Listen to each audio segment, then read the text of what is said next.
Dieu est bon, mais nous devons purifier notre cœur.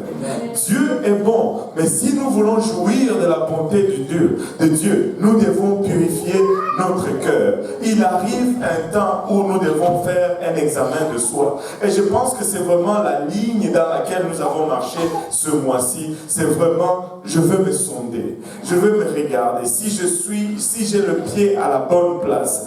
Et je pense qu'en ce temps de fin d'année, c'est une bonne opportunité de revoir un peu sa marche, de revoir un peu l'état de son cœur. Nous voulons avoir un cœur pur parce que nous voulons jouir de la bonté de Dieu. Écoutez, le cœur, c'est quelque chose de dangereux. Le cœur, et je ne parle pas du muscle, quand il dit le cœur pur ici, ce n'est pas le muscle. Je ne sais pas pour vous, je parlais, où est-ce que j'étais encore hier? Hier c'était mercredi, et c'était hier que j'enseignais cela. Je parlais du cœur de bœuf. Qui aime le cœur de bœuf ici? Moi, j'aime le cœur de bœuf. Ah, je me rappelle où j'étais. C'était hier, mais je me rappelle. Vous savez, il n'y a rien de bon comme un cœur de bœuf. Tu les découpes, tu l'assaisonnes avec de l'assaisonnement, un peu de piment, et tu les fais frire. Oh, je te dis, ça descend comme ça se peut pas. Et de temps en temps, quand je rentre le soir, ma femme va me faire une surprise comme ça. Oh là là, c'est la meilleure en tout cas. Alléluia. Mais je ne parle pas de l'organe. Le cœur ici, ce n'est pas la chair. Le cœur ici, c'est l'être intérieur.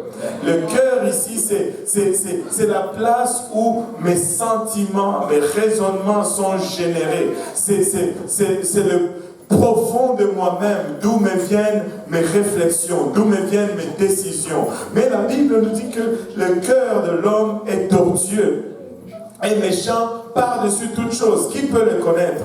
Mais c'est pourquoi nous devons purifier notre cœur. Nous devons y asperger la parole de Dieu. Nous devons toujours l'exposer à la parole de Dieu parce que nous voulons jouir de la bénédiction de Dieu. Dieu est bon pour Israël, pour ceux qui ont le cœur pur. Verset 2. Peux-tu choisir? Oui, choisis, Monsieur Mathéo. Alléluia. Bon. Toutefois, mon pied allait fléchir. Alléluia. Mes pas étaient sur le point de glisser. Toutefois, mon pied allait fléchir. J'étais sur le point de glisser. Dieu est bon pour Israël. Dieu est bon pour ceux qui ont un cœur pur. Mais moi, j'étais dans une place dangereuse. Moi, j'allais fléchir mes pieds. Moi, j'étais sur le point de glisser. Mais pourquoi je me retrouve dans cet état? Oui, Mathéo, prochaine victime. Car je portais envie aux insensés en voyant le bonheur des méchants. Car je portais envie aux insensés.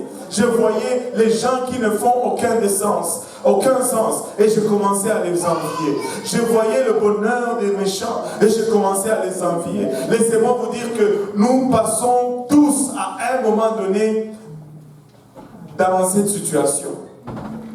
Tous, à un moment donné, que ce soit sur le point de vue social, que ce soit sur le point de vue familial, que ce soit sur le point de vue matériel, surtout matériel, nous passons dans cette épreuve très souvent.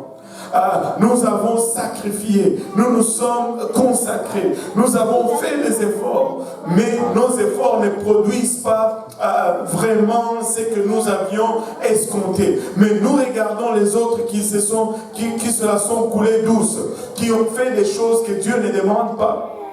Plutôt Dieu condamne et ils prospèrent. Ils sont riches. Nous galérons. Ils font $30 de l'heure, nous sommes encore à $14 de l'heure. Et là, nous commençons à nous demander, mais Est-ce que j'ai vraiment fait le bon choix? Est-ce que j'ai vraiment pris la bonne décision? Est-ce que c'est ça vraiment que je devais faire? Tu le vois, il a une plus grande maison que toi. Toi, tu habites encore une petite maison en ville et construite en 1973. Lui, sa maison est de 2008, par exemple. Et vous avez commencé l'école ensemble. Tu lui as prêché la parole de Dieu. Il a dit, ces choses-là, Dieu donné, non, c'est pas pour moi. Et toi, tu t'es consacré à Dieu. Dieu va me bénir, Dieu va me bénir. Mais il a plus. Et toi, t'as moins. Alléluia. Et tu te dis, qu'est-ce qui se passe? Est-ce que j'ai fait le bon choix? En voyant le bonheur des méchants, j'étais sur le point de glisser. Mon pied était sur le point de fléchir. Au verset 4, prochaine victime. Rien ne les tourmente jusqu'à leur mort, et leur corps est chargé dans mon poing. Rien ne les tourmente jusqu'à leur mort. Ils vivent bien, et leur corps est rempli dans mon poing. Je pense que c'est biblique. Tu sais, chez nous, quand tu es gros, c'est positif. C'est-à-dire que ici, être gros, c'est pas bien. Chez nous, quand on te dit tu es maigre, ben on t'insulte. Quand on te dit toi tu es gros, hein, c'est un compliment. La Bible a tendance à avoir la même opinion. Il dit, rien ne les tourmente jusqu'à leur mort, et leur corps est chargé d'un bon point. C'est-à-dire le ventre bedonne un peu. Et ils sont bien, ils sont rassasiés, ils sont en santé, rien ne semble les déranger. S'ils veulent prendre des vacances, ils n'ont pas 1001 calculs à faire. Vous savez, si je dois prendre des vacances, et une fois quelqu'un me disait, mais prends des vacances.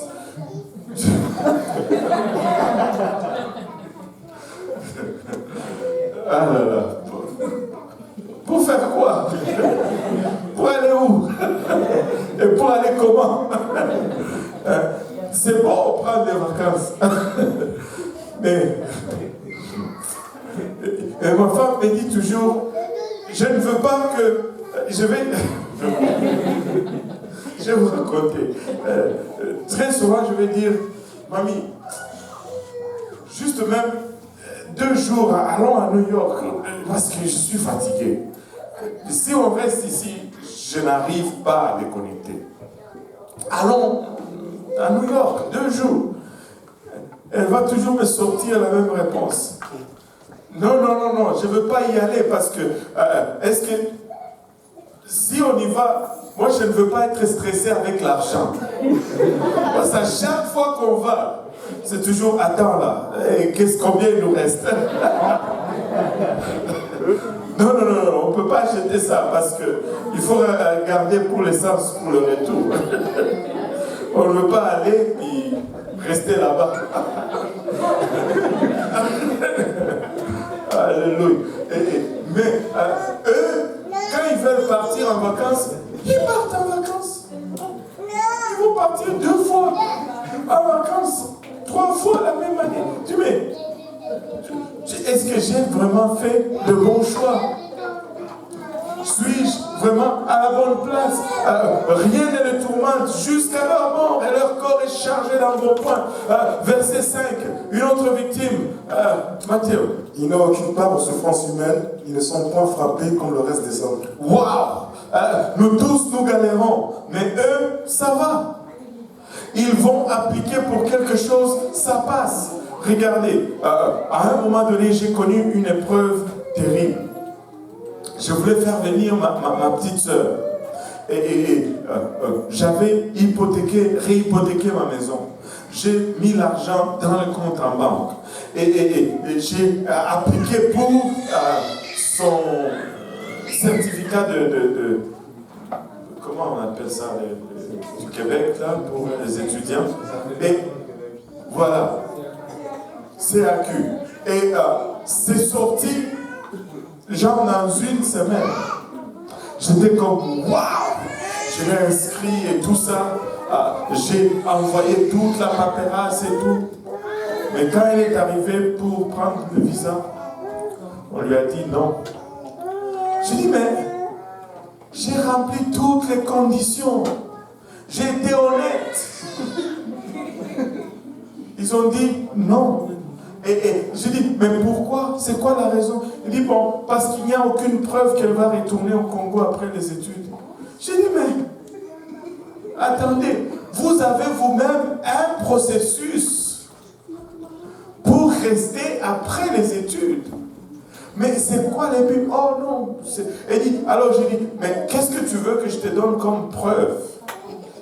Et l'agent me répond, ah, ça c'est à toi de trouver. J'ai dit, mais attends, tu sais, mais j'ai tout fait, rien.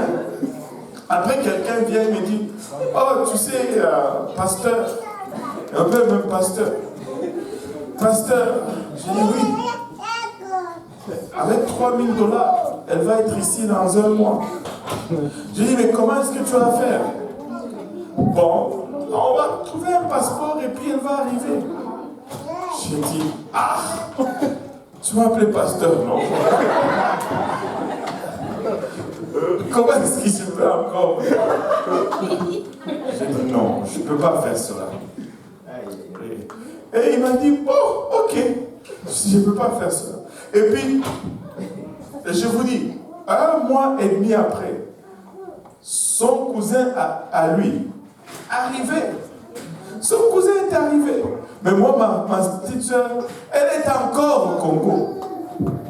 Et des fois, tu dis, Seigneur, est-ce que j'ai vraiment fait le bon choix? Mais Dieu reste Dieu. Mais tu sais, c'est facile de regarder le mal et de voir la prospérité du mal et commencer à se poser des sérieuses questions quant à notre sort. Amen. Ils n'ont aucune part aux souffrances humaines. Ils ne sont point frappés comme le reste des hommes. Nous sommes assujettis à la loi. Nous sommes assujettis à des conditions difficiles. Mais pour eux, c'est comme si ça plane seulement. Ça plane seulement. Tu te dis, mais mince. J'ai fait le bon choix. Regardez, le verset 6. Aussi, l'orgueil leur sert de collier, la violence est le vêtement qui les enveloppe. Waouh! Et quand ils marchent, tu les vois par leur marche qu'ils ont tout sous contrôle. L'orgueil réfléchit de leur silhouette. Ils sont... la violence est le vêtement qui les enveloppe. Ils ont tout. Ils écrasent tout à leur passage.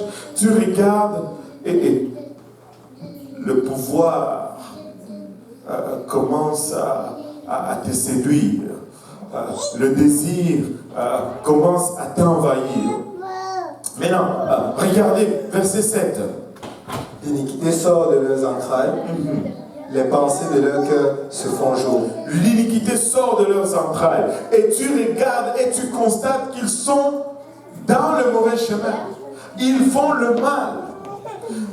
Le fait qu'ils soient dans le mal n'était point caché. Tu sais que leur marche n'est pas droite avec Dieu. Et tu sais que l'accumulation de leur richesse n'est pas propre. Mais cela ne t'empêche pas d'être tenté par leur état d'être. Prochaine victime. Ils raillent et parlent méchamment d'opprimés, ils profèrent des discours hautains. Waouh! La liste continue. Verset 9.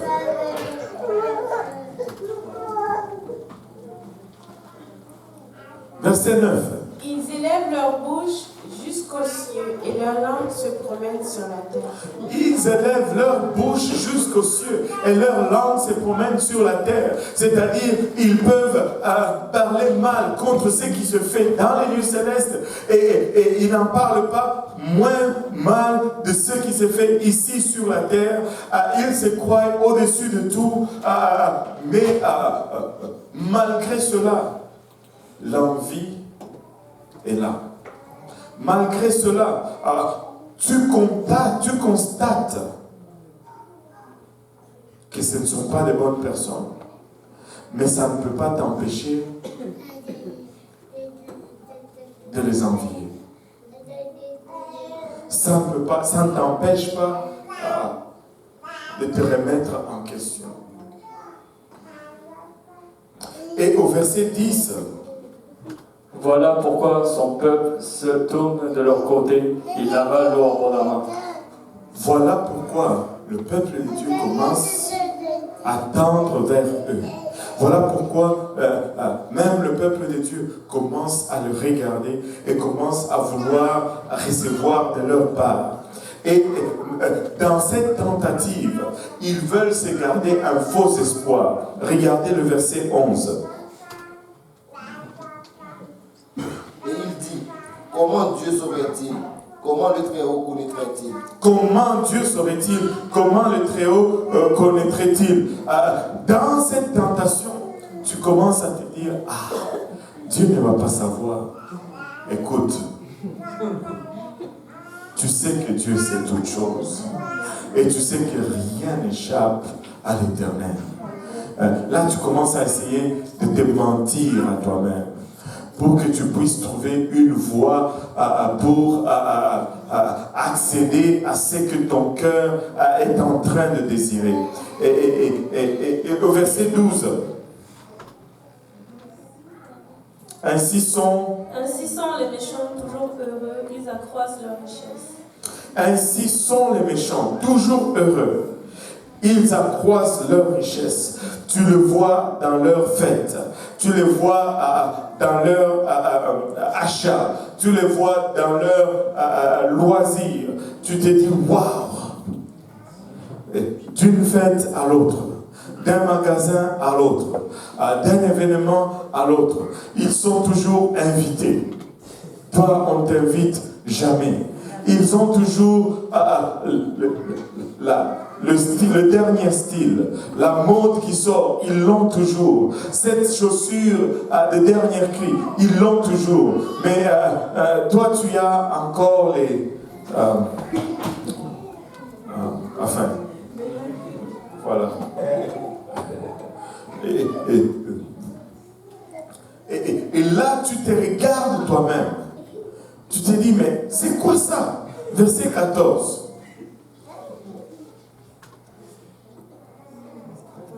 Chaque jour, je suis frappé. Tous les matins, mon châtiment est là.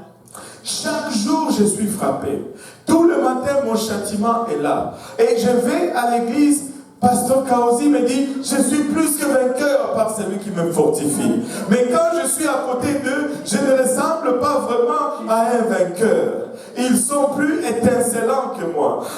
Quand je vais à l'église, Pasteur Kaosi me dit, je suis la tête et non la queue. Mais quand je pars au travail, ce sont eux qui sont pris et moi je suis laissé de côté. Et tu te dis, ça ne fait pas de sens.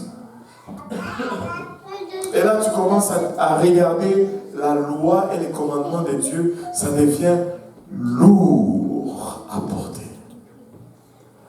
Et là, tu commences à te dire, mais il y a quand même d'autres églises qui n'ont pas les mêmes principes que nous. Mais pourtant, ils adorent comme nous adorons. Il y a l'ambiance là-bas aussi. Laissez-moi vous dire, je vais vous raconter une histoire. Ce n'était pas dans le service francophone, donc ne cherchez pas c'est qui. C'était une sœur qui, après avoir galéré, tu sais, elle avait vraiment des problèmes familiaux. Elle a prié, mais ça n'allait pas à la maison. Et elle s'est dit, bon, avant quand on était dans l'autre église, mon mari ne me donnait pas tous ces problèmes. depuis qu'on est venu ici, je sais qu'il y a cette vérité, la sanctification, mais depuis c'est à la maison, ça ne marche plus. Et après 4 ans d'espérance, elle est arrivée au point où elle s'est dit, bon, là, moi j'ai fait ma part, mais je retourne là où j'étais parce que je veux la paix. En ce temps-là, on était quand même on était peut-être 5 ans dans l'église ou quelque chose comme ça. Et elle est venue nous voir parce qu'on était quand même assez proches. Elle nous a dit, bon, moi je suis venu vous dire au revoir. Elle a dit au revoir parce à tout le monde. Et on a parlé, je vais retourner à mon église parce que je sais qu'on prêche la vérité, mais voilà. Je vais retourner là-bas parce que, voilà, c'est aussi, je ne quitte pas Dieu. Hein. Je ne rétrograde pas. Je vais continuer de prier. Vous savez les discours là. Je ne quitte pas Dieu, mais je veux juste aller adorer ailleurs. Bon, parce qu'après avoir exhorté, après avoir encouragé, à un moment donné, même toi-même, tu arrives à court d'arguments. Tu ne sais plus, tu arrives à court d'exhortation. Tu dis seulement, ok, pour que le Seigneur soit avec toi. Amen. Alléluia. Et, bon, le dimanche prochain est arrivé, pour le service du matin, sœur telle et telle n'était pas là. On a adoré, cette présence nous a manqué, c'était bon. Mais le service du soir arrive comme ça. On arrive à l'église, la sœur est là. Et tu, oh, comment ça? Il n'y a pas de service de soir là-bas. Elle a commencé seulement à rire. Elle a regardé, elle a rigolé et dit, c'est mort. Je n'ai même pas pu faire un service. Elle dit, à tout le temps que j'étais là, j'étais seulement en train de passer. Oh, en ce moment, ils sont en train de faire ceci. Oh, en ce moment, ils sont en train de faire cela. Écoutez.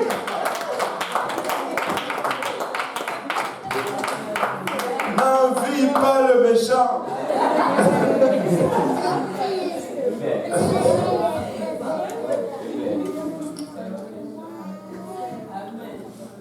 Et elle était de retour. Elle n'a même pas fait un jour.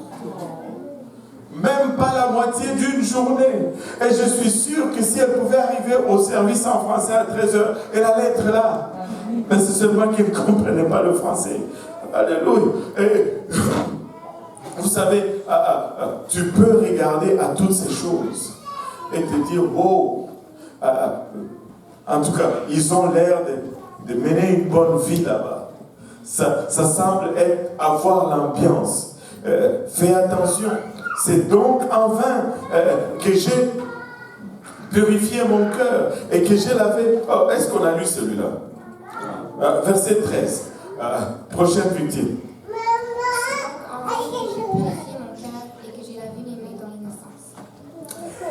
Et c'est donc en vain que j'ai purifié mon cœur.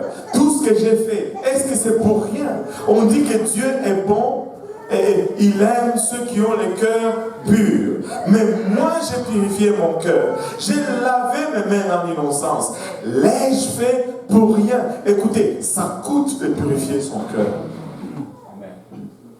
C'est du travail que de purifier son cœur. Parce qu'il va falloir que tu laisses et que tu abandonnes certaines choses que tu aimes. Amen. Amen. Et j'ai lavé mes mains dans l'innocence pour rien. Chaque jour. Verset 14. Chaque jour, je suis frappé, tous les matins, mon châtiment est là. Chaque jour, je suis frappé, tous les matins, mon châtiment est là. Je pense qu'on l'avait lu, celle-là. Verset 15. Si je disais, je veux parler comme eux, voici, je trahirai la race des enfants. Si je disais, je vais parler comme eux, je vais agir comme eux, je vais trahir la race de tes enfants. Écoutez, alléluia.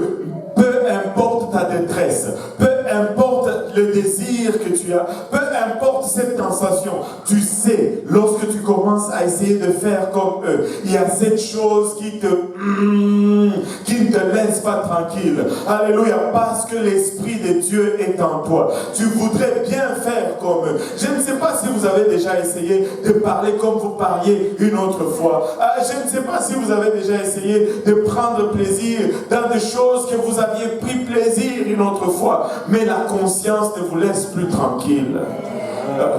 Tu veux faire comme eux, mais tu te dis, je suis en train de trahir quelque chose ici.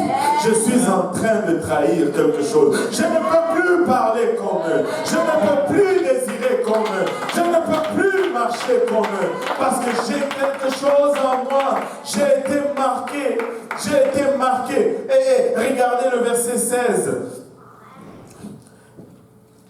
Prochaine victime. Quand j'ai réfléchi là-dessus pour m'éclairer, la difficulté fut grande à mes yeux. Quand j'ai réfléchi là-dessus pour m'éclairer, je n'ai rien compris. Vous savez, c'est pas pour rien que la Bible nous dit « Confie-toi l'Éternel de tout ton cœur, ne t'appuie pas sur ta propre intelligence. » Il y a des choses que lorsque tu essaies de réfléchir, plus tu réfléchis, plus tu n'y comprends rien.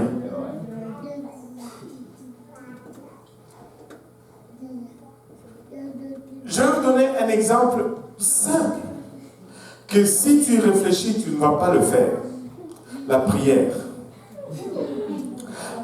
Est-ce qu'avez-vous déjà compris comment ça marche? C'est parce que nous avons cette difficulté de concevoir comment ça marche, que nous avons toujours des problèmes à prier. Parce que la prière semble être de l'inactivité. Tu es là à genoux et tu murmures des choses du bout des lèvres et puis ça se passe. Ça arrive et ça s'est fait. Logiquement, quand tu essaies de réfléchir là-dessus, tu n'y comprends rien. Et c'est pourquoi on a tendance à ne pas le faire. Mais laisse-moi te dire, ne t'appuie pas sur ton raisonnement, ne t'appuie pas sur ta sagesse. Prie et tu vas le voir accompli. Prie et tu vas le voir faire. Et Asaph nous dit ici, quand je réfléchis à la chose, je n'arrive pas à... ma difficulté devient encore plus grande. Plus j'essaie de comprendre, moins je comprends. Arrête de comprendre alors. Arrête d'essayer de comprendre. La difficulté fut grande lorsque j'ai essayé de comprendre. Verset 17, prochaine victime.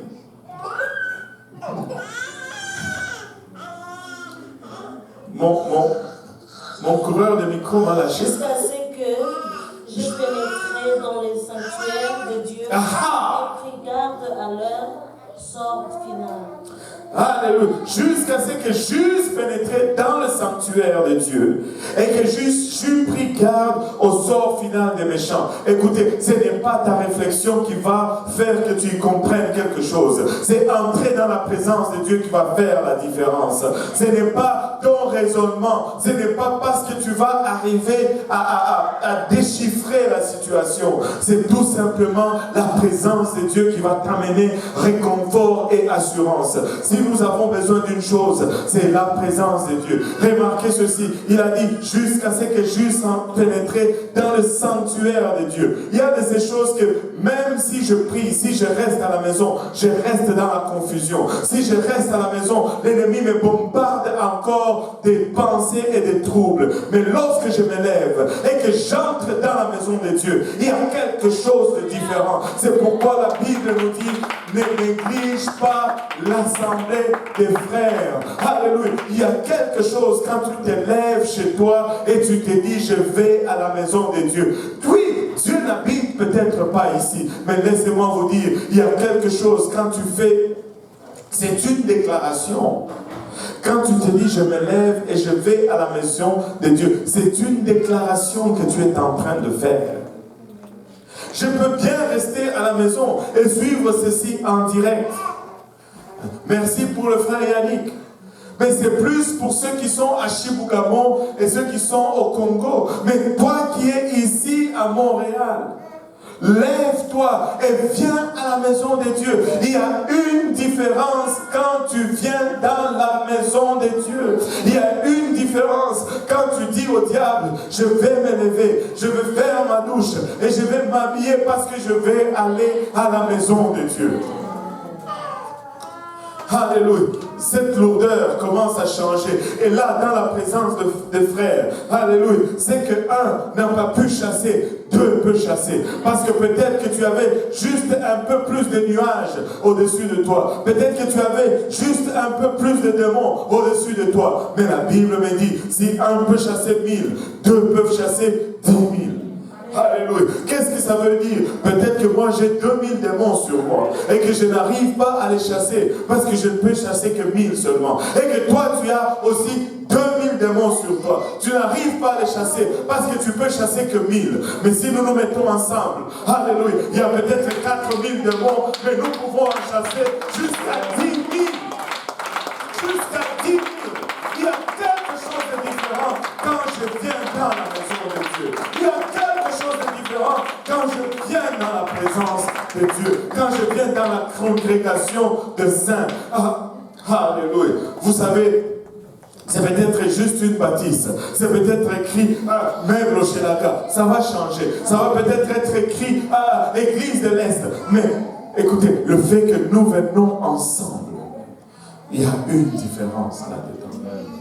Ne néglige pas l'assemblée avec les frères et les sœurs. Amen. Alléluia. J'étais dans la joie quand on m'a dit, allons à la maison de l'Éternel. Alléluia. Je dois être excité quand on me dit, allons à la maison de l'Éternel. Alléluia. Jusqu'à ce que j'eusse pénétré dans le sanctuaire, j'étais dans la confusion. Jusqu'à ce que j'eusse entré dans la maison de Dieu, je n'arrivais même pas à discerner le sort final des méchants. Je n'avais des yeux que pour leur richesse, pour leur bénédiction, pour leur embonpoint. Alléluia. Regardez le verset 18. Oh, j'aime ce verset. Oui, oui, tu les places sur des voies glissantes. Alléluia. Tu les fais tomber et les mets en ruine. Tu les places sur les voies glissantes. Tu les fais tomber et les mets en ruine. Alléluia. Ils ont peut-être de l'embonpoint, mais ce n'est que de la graisse. Et la graisse, ça fait glisser. Je suis peut-être mince, mais j'ai des muscles. Et les muscles tiennent fort.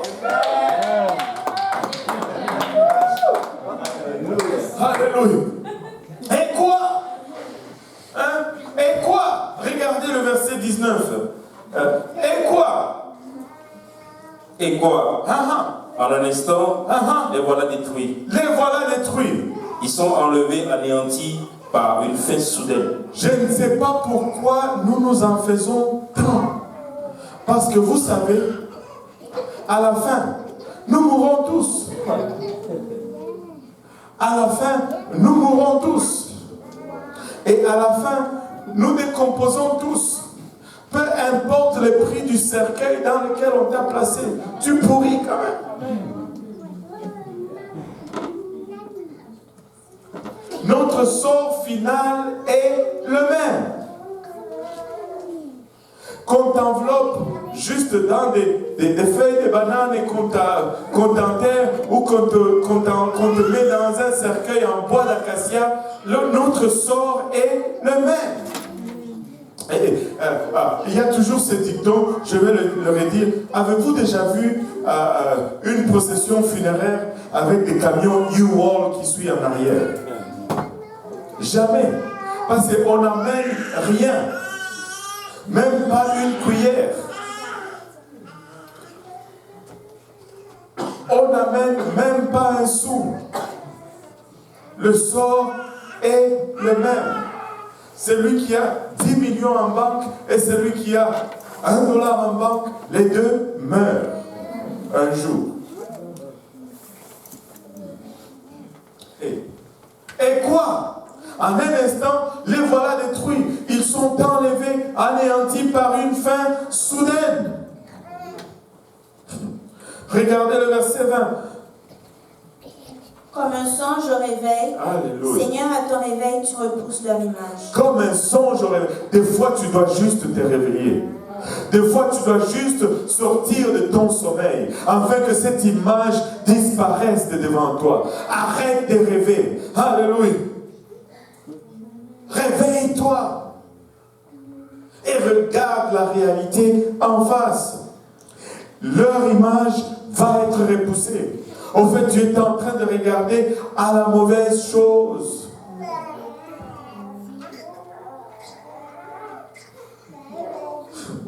Versets 21 et 22.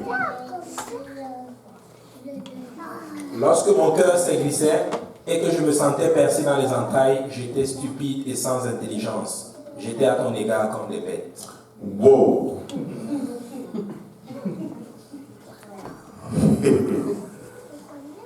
Quand tu commences à avoir le cœur là, qui commence à être amer à cause de l'abondance des autres,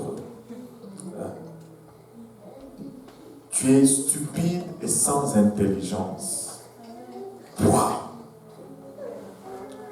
Tu es comme une bête.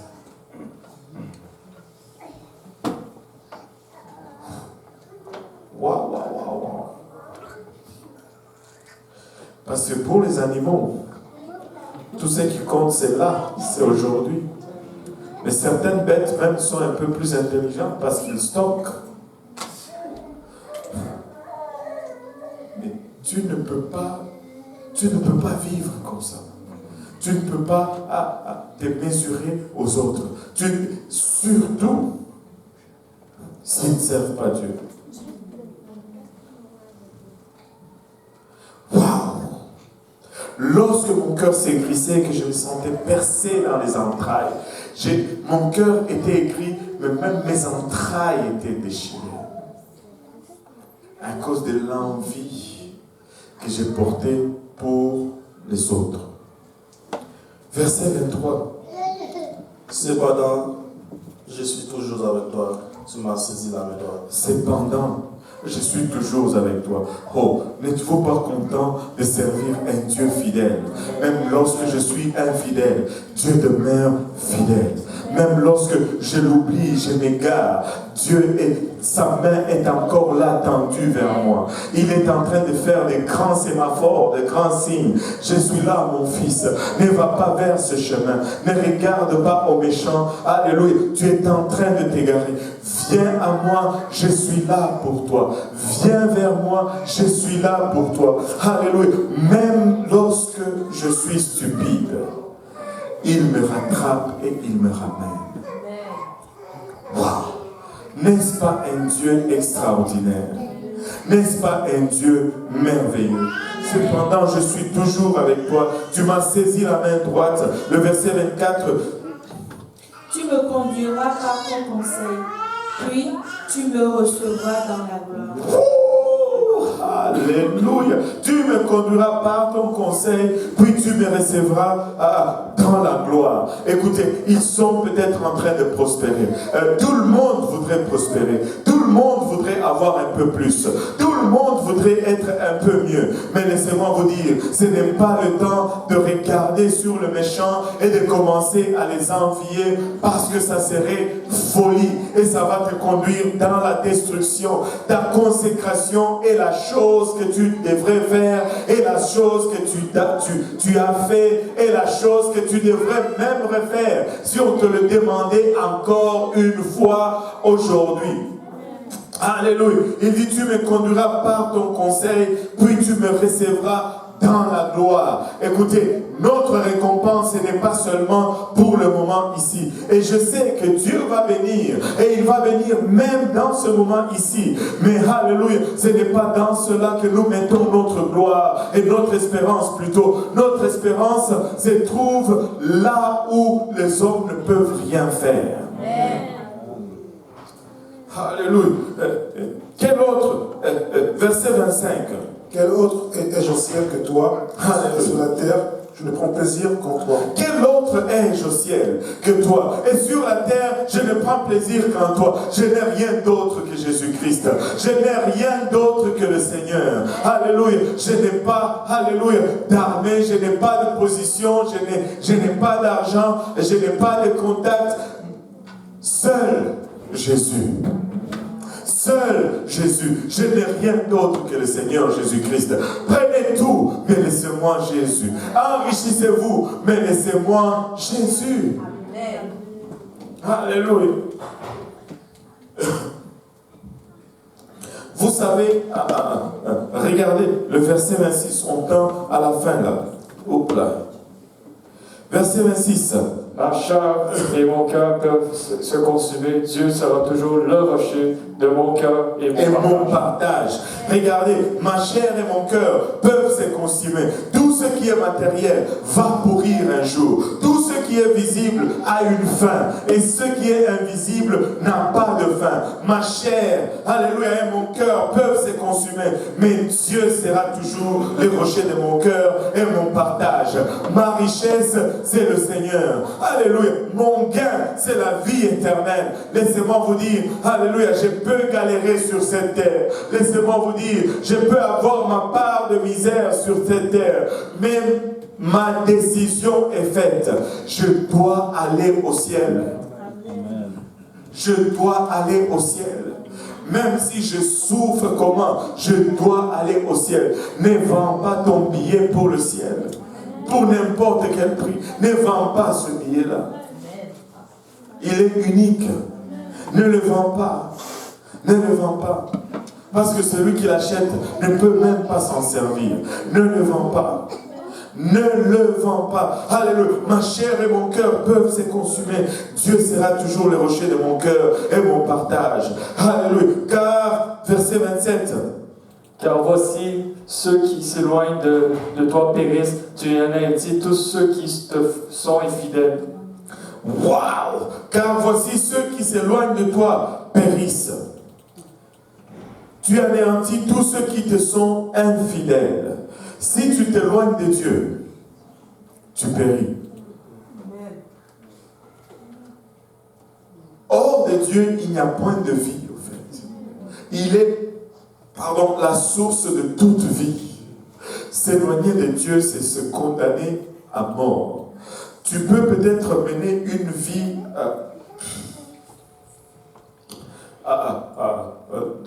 de plaisir, une vie extravagante et jouir de tous les biens matériels. Mais c'est une vie vide. C'est une vie de détresse. Et très souvent, nous envions très souvent des gens sans avoir vraiment la réalité de leur vie.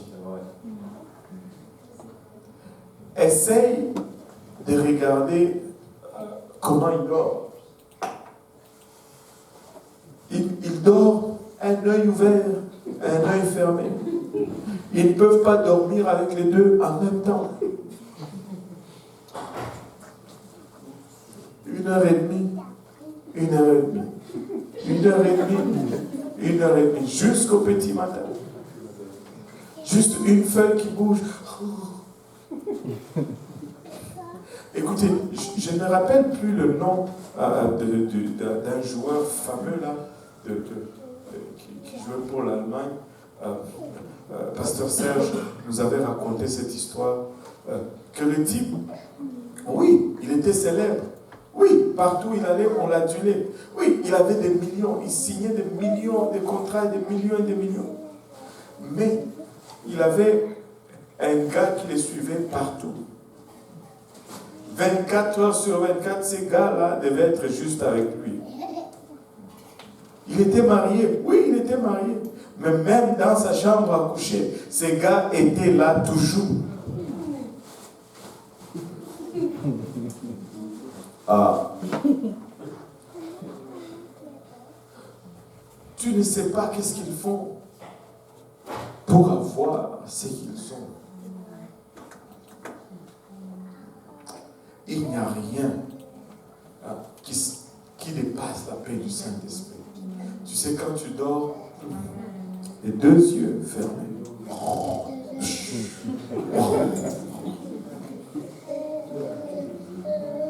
Même pour te réveiller, c'est un problème.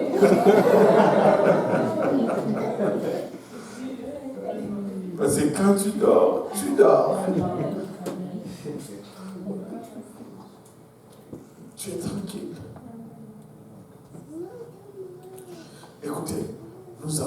meilleure part. Servir Dieu, c'est la meilleure chose qui puisse m'arriver. On est d'accord. Regardez, Asaph conclut en disant au verset 28, Pour moi, m'approcher de Dieu, c'est mon bien. C'est mon bien. Vous pouvez garder tous vos biens matériels, mais moi, m'approcher de Dieu, c'est mon bien. Vous pouvez garder vos finances, mais moi, m'approcher de Dieu, c'est mon bien. Hey, je place mon refuge dans le Seigneur l'Éternel, afin de raconter toutes tes œuvres. Toutes tes œuvres. C'est un plaisir que de dire ce que Dieu a fait. Écoutez, une fois j'étais aveugle, mais maintenant je vois. Une fois j'étais un politicien, maintenant je suis un prédicateur. Une fois j'étais à la recherche d'un semblant de pouvoir, maintenant je sers celui qui a le vrai pouvoir. Une fois j'étais perdu, mais maintenant je suis retrouvé. Une fois j'étais escroc, mais il m'a lavé. Écoutez, on peut regarder ce que les autres ont.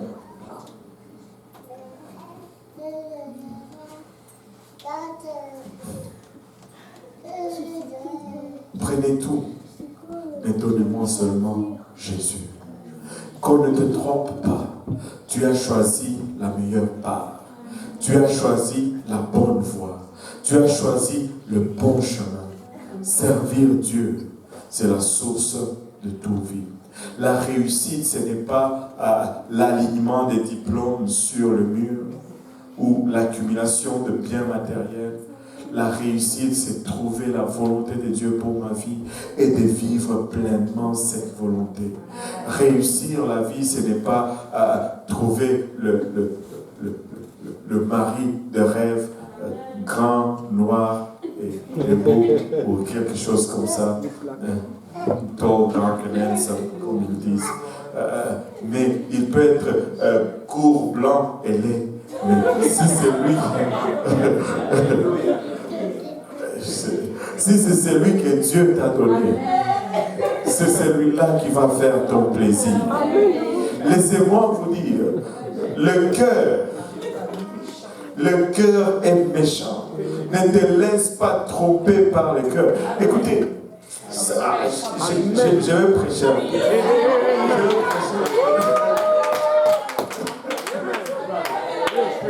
Écoutez, il y a une fois, ça c'est une déception du diable, il y a une fois, c'était à l'école biblique, et l'enseignant, le pasteur demande, il dit, si tu as le choix entre une belle fille qui ne sert pas Dieu et une fille laide qui sert Dieu, laquelle tu vas épouser? Et là, un étudiant a dit, moi je vais épouser la belle. Et là, le pasteur était choqué, il dit, pourquoi? Il dit, parce que la belle, je peux prier, jeûner, et Dieu peut la sauver. Mais la laide,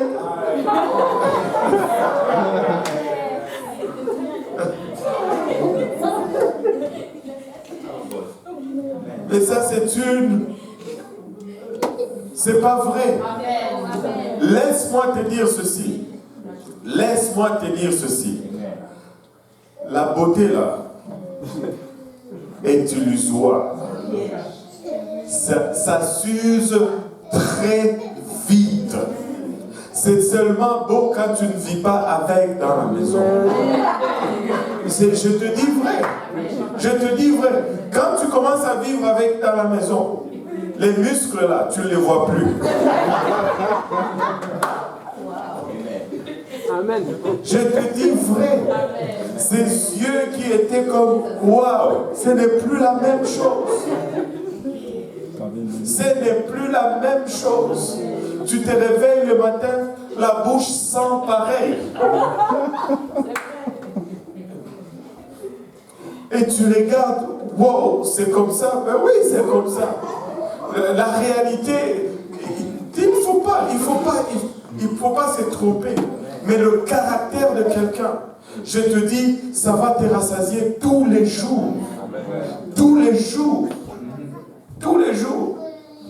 Tous les jours. Son physique, tu vas l'oublier. Tu vas l'oublier. Et laisse-moi te dire, même 10 ans après, le physique n'est plus le même. Le ventre plat n'est plus plat. Moi, j'avais les cheveux sur toute la tête un jour. J'étais beau.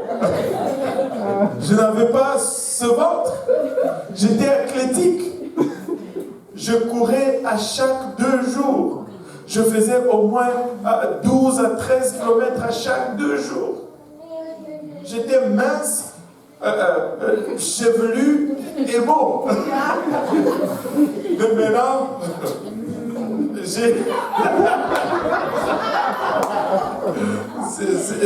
c'est mieux dit, maintenant je suis juste beau.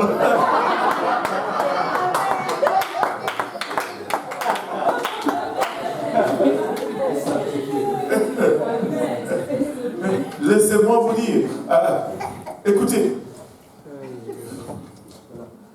je ne sais pas d'où ça vient là, mais ça sort seulement. Parce que tu sais, j'ai remarqué, j'ai vu beaucoup de jeunes filles faire cette erreur. Ils vont regarder quelqu'un dire, ah, pas lui. Ah oui? Ok. Attends un peu. Oh non, pas lui. Écoutez, en général, s'il est trop soigné, je vais avoir des problèmes. Parce qu'il ne va rien faire dans la maison. Il va tout le temps être dans la salle de bain.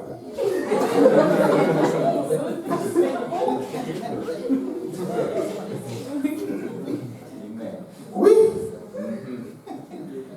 Mais c'est lui que tu regardes, tu dis, ah non, pas lui. L'autre fille qui était sage, je dis, Seigneur, merci de me l'avoir donné. Et quand elle le prend, elle commence à dire, mais non, tu ne peux pas sortir comme ça. Regarde, viens ici, change un peu ça. Et puis quand il sort, ah, il était quand même. Hein? Là, tu commences à me regarder. C'était là depuis.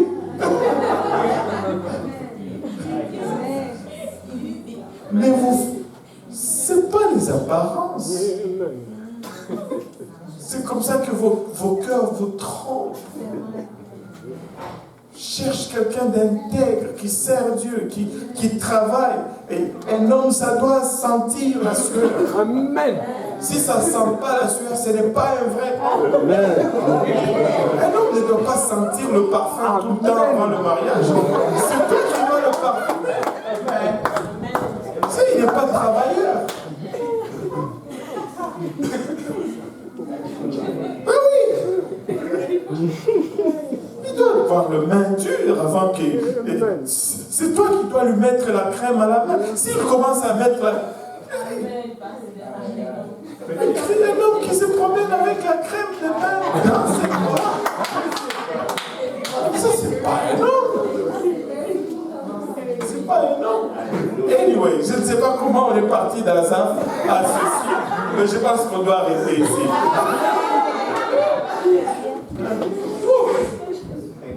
Alléluia.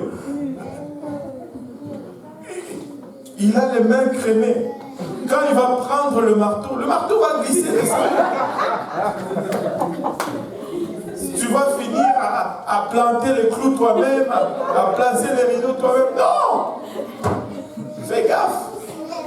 C'est toi qui vas l'embellir. C'est toi qui vas le travailler. Sinon, ça ne va pas. Alléluia. Ça, c'était l'extra ou le bonus. C'était du 2 pour 1 aujourd'hui. Un petit séminaire sur le mariage. Gratuit. Pour le même prix, en fait. On va s'élever tous ensemble. Mais il ne faut pas suivre le... D'autres termes, il ne faut pas juste se fier au matériel. Écoutez, Il y a des gens qui vont réussir. On n'est pas en train de dire ici que si je sers Dieu, je vais galérer seulement. Non. On a plusieurs personnes qui servent Dieu et qui prospèrent. Peut-être que beaucoup ne prospèrent pas, mais ils vivent bien. Amen. Amen. Alléluia. On mange tous les jours. Je n'ai peut-être pas une Chrysler 300, mais j'ai une Jetta. Même si elle est un peu rouillée, elle a fait Montréal-London sans problème. Elle a fait 2 fois à Montréal-Ottawa la même semaine sans problème. Presque 3000 km dans une semaine seulement. Elle donne. Alléluia. T'inquiète. Dieu va te donner. Mais reste fidèle à Dieu. Il y a une sorte de pression. Écoutez, je dois vous avouer quand même que je la sens un peu partir, mais il y avait une sorte de pression juste pour lâcher Dieu, parce que tu regardes au temps que tu t'es consacré. Tu regardes à ceux peut-être avec qui tu avais commencé et qui ont prospéré, qui n'ont pas Dieu, qui ont prospéré. Mais laisse-moi te dire, donne-leur juste un peu de temps. Ils vont venir te consulter pour leurs problèmes qu'ils sont en train de vivre. Et ils vont venir te consulter parce qu'ils savent que tu as choisi la bonne part. Ils savent que tu as choisi Dieu. Ne te laisse pas tromper sur le bonheur apparent des méchants. Mène ta vie de consécration. Demeure une lumière. Tu es une lumière dans ce monde de ténèbres. Vous êtes la lumière pour cette génération. Oui, le prix est peut-être lourd à payer. Oui, peut-être c'est pénible. Oui, des fois tu regardes à gauche, à droite, tu dis, est-ce que c'est vraiment ça? Mais laisse-moi te dire, c'est vraiment ça. Parce qu'il n'y a vraiment rien au-delà. Il n'y a rien d'autre. Il n'y a vraiment rien d'autre. Parce qu'au jour du rendez-vous, tout ce qu'on aura accumulé ne nous sert de rien. Ne nous sert de rien. Comme quelqu'un qui disait, tes vêtements, quelqu'un d'autre va les porter. Ta voiture, quelqu'un d'autre va la conduire. Ta maison, quelqu'un d'autre va l'habiter. Et même des fois, même ta femme, quelqu'un d'autre va l'épouser. Mais toi, tu seras devant le trône de Dieu. Je ne lâche pas. Alléluia. Je persévère. J'ai choisi la bonne part. Et tu as choisi la bonne part. Et d'autres viendront parce que tu as choisi la bonne part. Mais persévère. Amen. Alléluia. Pouvons-nous fermer encore nos yeux juste une fois? Père Céleste, nous te rendons grâce encore une fois, éternel, pour ton amour, ta bonté, ta fidélité. Nous te remercions encore une fois pour ta parole qui est riche, Seigneur. Cette parole qui parle